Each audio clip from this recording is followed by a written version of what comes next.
グローバル会議の英語、プロジェクトアトラス第3回、要件定義、キックオフから2ヶ月。標準機能で満たせる要件と満たせない要件を仕分けるフィットギャップ分析は最終週に入っています。日本から上がったギャップは13件。他の国は合わせて5件しかありません。設計凍結まで3週間。今日、佐藤健はこのシリーズ最大の交渉に臨みます。武器は英語力ではありません。数字の分解の仕方です。登場人物は5人です。プリア・ラマン、会議を仕切るグローバルプログラムマネージャー。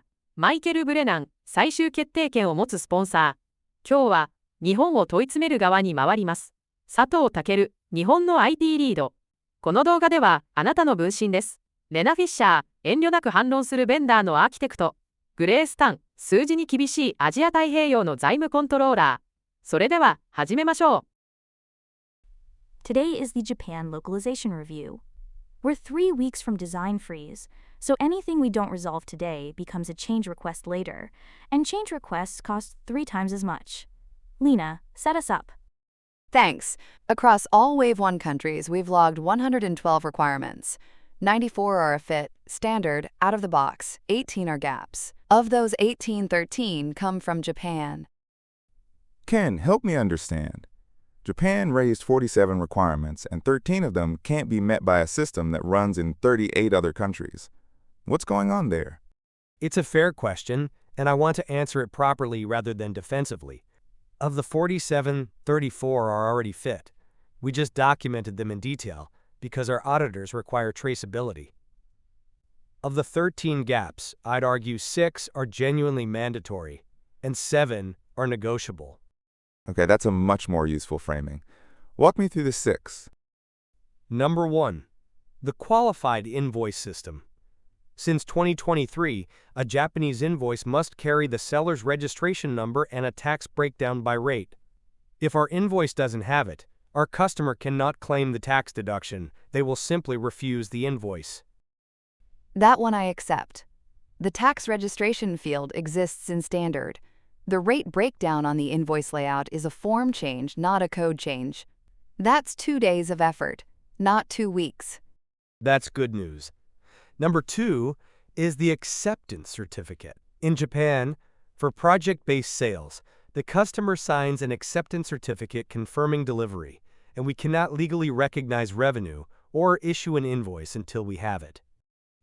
Hold on, that's not just a Japan thing. Singapore has something similar for government contracts. If we're building it, build it as a global capability, not a Japan add-on. That changes my assessment. If 2 countries need it, it belongs in the template. Grace, can you send me your requirement in writing by Wednesday so I can merge them? Will do.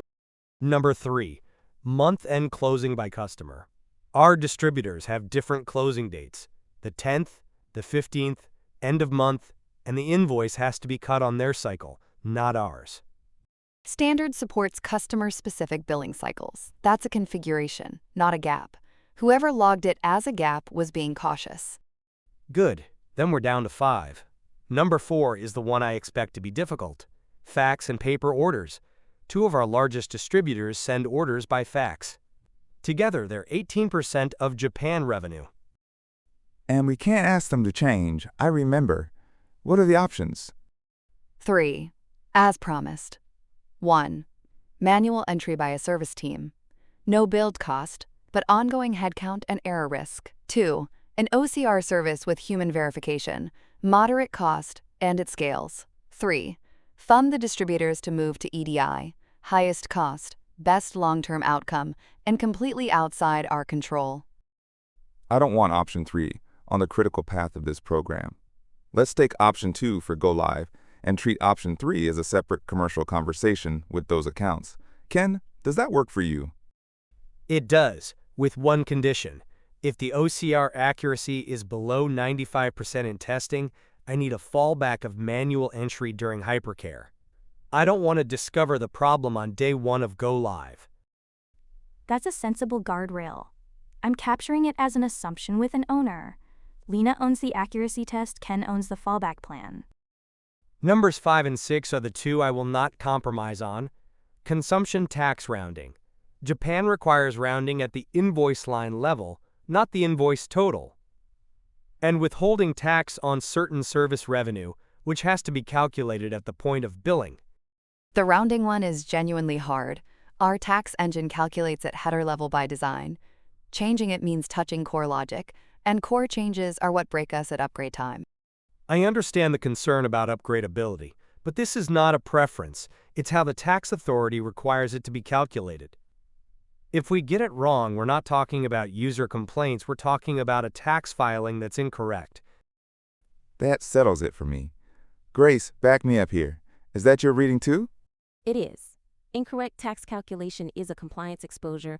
We don't trade that against upgrade convenience. Then I'll design it properly, rather than argue it. I'd propose an enhancement in a defined extension point, not a modification to core, so it survives upgrades. It's more effort up front, around 15 days, but it doesn't create technical debt. That's exactly the trade-off I want people making. Approved. So where are we? Of 13 gaps, 2 are actually configuration. 1 becomes a global capability shared with Singapore. 1 is solved by a service rather than a build, and 2 are approved enhancements. What about the remaining 7, the negotiable ones? I'd de-scope all 7 to Wave 2. They're process improvements, not blockers. My team can live with the standard process for a year, but I want them formally logged, not quietly dropped. Logged in the Wave 2 backlog with your name against them, nothing gets quietly dropped on my program. Ken, one more thing. You came in with 47 items and walked out with 2 enhancements. That's the best prepared localization review I've sat in. Whatever your team did to get here, tell the other countries how you did it. Actions. Grace sends her acceptance certificate requirement to Lena by Wednesday. Lena reissues the gap list with the revised classifications and confirms the OCR accuracy test plan. Ken drafts the manual fallback procedure.